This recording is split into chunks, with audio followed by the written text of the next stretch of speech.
Milton Keynes built an entire city around the idea that pedestrians and cars should never meet. Sounds futuristic until you realize walking anywhere means using underground tunnels that smell like failure and feel like abandoned sets of a horror movie. The city spans 22,000 acres with a perfect grid of roads 1 kilometer apart. Every journey requires navigating this car-first maze where the Redways pedestrian network dumps you into empty fields between destinations. You walk 10 minutes through literal nothing to reach a grocery store that's technically 400 meters away. The planners created a city where driving takes 8 minutes, but walking the same route takes 30. They separated everything so perfectly that community life disappeared entirely. The shopping center sits in a concrete island surrounded by parking craters. Downtown becomes a ghost town after 6 p.m. because everyone drove home to suburbs an hour away. You wanted walkability? Here's a footbridge over a 6-lane highway instead. Athens proves that when everyone ignores building codes simultaneously, you get urban hell. The city has 40% illegal construction with entire neighborhoods built without permits, proper foundations, or basic safety standards. After World War II, Greece allowed anti-parochi, where landowners traded plots for apartments in new buildings. Developers maximized profits by cramming maximum units into minimum space. The result? Buildings squeezed so tightly that emergency vehicles can't pass between them. Athens has the lowest green space per capita in Europe at just 2.5 square meters per person. Compare that to Vienna's 120 square meters, and you understand why residents suffocate. The street grid follows ancient patterns completely unsuited for modern traffic. Narrow roads built for donkeys now handle 400,000 daily cars. The concrete jungle creates heat islands, making summer temperatures unbearable. Smog settles in the basins surrounding the city, with pollution levels exceeding EU limits 180 days yearly. Want to see the Acropolis? Good luck finding it through the smog and unlawful high-rises blocking every view. Istanbul sits on one of Earth's most active fault lines, but builds like earthquakes are myths. The North Anatolian Fault runs directly under the city, threatening 15 million people. Yet developers continue constructing apartment towers on reclaimed land and unstable slopes. The 1999 Marmara earthquake destroyed 50,000 buildings and claimed thousands of lives. Istanbul's response? Build even faster with even less oversight. The Bosphorus Strait divides the city between Europe and Asia, connected by 2 bridges that become parking lots daily. Morning commutes average 90 minutes to travel 20 kilometers. The city has 4.2 million registered vehicles for a road network designed for 1 million. New suburbs sprawl endlessly in every direction with zero integrated planning. Neighborhoods appear overnight without schools, parks, or transportation. The historic peninsula has height restrictions protecting UNESCO sites, so developers just build everywhere else without limit. Gecekondu settlements cover hillsides where regulations don't reach. 65% of Istanbul's buildings don't meet earthquake safety standards, but nobody stops construction. Charleroi represents what happens when industrial collapse meets architectural brutalism. Once Belgium's coal and steel heart, the city lost 70% of jobs between 1960 and 1980. Instead of adapting gracefully, they demolished beautiful Art Nouveau buildings and erected concrete monstrosities. The city center features Le Parc shopping complex, a brutalist nightmare locals call the ugliest building in Europe. It sprawls across multiple blocks of former neighborhoods with aggressive concrete facades and zero charm. The elevated Metro du Sud light rail snakes through downtown on massive concrete pillars. These supports create dark, hostile, street-level spaces where businesses die and people avoid walking. Entire districts remained empty demolition sites for decades. Property developers promised renewal but delivered abandonment. The population dropped from 220,000 to 200,000 as anyone with options fled. Unemployment hits 20% in some neighborhoods. The city ranks as Belgium's poorest, with median incomes 30% below national average. Urban renewal meant destroying community fabric without building anything meaningful. You look at Charleroi and wonder if planners actively hated residents. Manchester tore its heart out building the Mancunian Way elevated highway. This 1960s inner ring road cut straight through neighborhoods at elevated level, creating permanent barriers. The highway carries 60,000 daily vehicles past bedroom windows at eyeball height.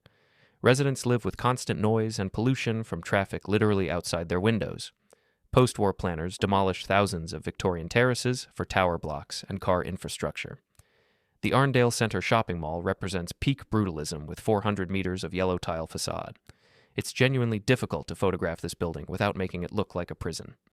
The Hume Crescent's housing estate became Britain's most notorious brutalist failure. Designed as streets in the sky, the crescents became notorious for social decay and safety issues, ultimately being demolished after just 20 years. Manchester lost 100,000 residents between 1961 and 1981 as families escaped the concrete jungle. The city prioritized cars so completely that pedestrians became afterthoughts. Surface parking lots replaced bombed neighborhoods. Downtown felt empty despite being a major city. The urban fabric got shredded by highways and car parks. Recent regeneration improved things, but Manchester still carries scars from planning decisions treating humans as traffic obstacles. Rome has 2.8 million people and 1.8 million cars competing for space on roads built for horses. The historic center bans vehicles, but surrounding areas drown in traffic chaos. The average Roman spends 166 hours yearly stuck in traffic. That's 4 full work weeks wasted sitting in cars going nowhere. The Grande Raccordo Anulari Ring Road becomes a 68-kilometer parking lot during rush hour. Side streets designed for pedestrians now squeeze 3 lanes of cars somehow. Illegal construction plagues even the Eternal City. The city has 80,000 unauthorized buildings constructed without permits or proper planning. Entire neighborhoods like Romanina grew as illegal settlements later granted amnesty. Historic preservation rules create nightmares for necessary infrastructure. You can't build a modern metro system without discovering archaeological sites every 200 meters. The Metro C line took 20 years to complete just 18 stations. Each new tunnel revealed ancient ruins requiring excavation and preservation. Meanwhile, Romans suffer with inadequate transit. The bus system loses 300 million euros annually while barely functioning. Vehicles park on sidewalks because there's nowhere else. Pedestrians walk in streets because sidewalks are parking lots. Traffic police gave up enforcing rules decades ago. Lisbon built a city on 7 hills, then convinced everyone they needed cars. The combination creates gridlock nightmares on streets designed for nothing. The historic Alfama district has lanes 1 car wide winding up steep slopes. Tourists get stuck in rental cars on 20-degree inclines with nowhere to turn around. The main arteries connecting hills become jammed because there are no alternative routes. The Avenida da Liberdade Boulevard carries tens of thousands of daily vehicles through downtown. Parking requires either expensive garages or circling neighborhoods for 30 minutes. The metro has just 4 lines covering tiny portions of this sprawling city. Most residents rely on buses climbing hills at walking speed. The Vasco da Gama Bridge spans 17 kilometers as Europe's longest bridge. Yet Lisbon still has traffic chaos because bridges don't solve systemic planning failure. New suburbs sprawl along the coast without integrated transit. The 2008 financial crisis froze development, leaving incomplete neighborhoods. Empty apartment blocks stand beside inadequate infrastructure. The historic tram system is now purely for tourists. Locals abandoned it when cars became affordable. Now everyone regrets that choice while stuck in perpetual traffic. Glasgow let the M8 motorway slice straight through its city center.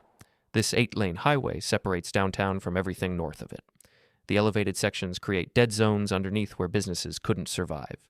Entire neighborhoods disappeared for highway construction with 1,500 homes demolished. The motorway carries 150,000 vehicles daily past apartment windows and schools. Noise levels exceed safe limits, but residents have no choice. Post-industrial decline hit Glasgow harder than most British cities.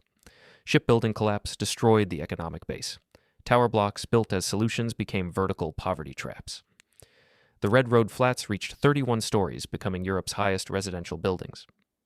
They symbolized urban planning failure so completely that demolition became a celebration.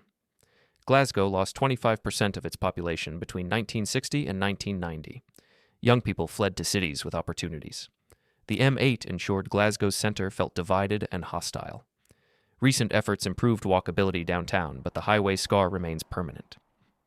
The Commonwealth Games 2014 spurred some regeneration, but peripheral areas still decay. Glasgow shows how car-centric planning combined with economic decline destroys urban life. European cities usually get urban planning praised, but these places prove even Europe can fail spectacularly. Like this video if your city avoided these mistakes.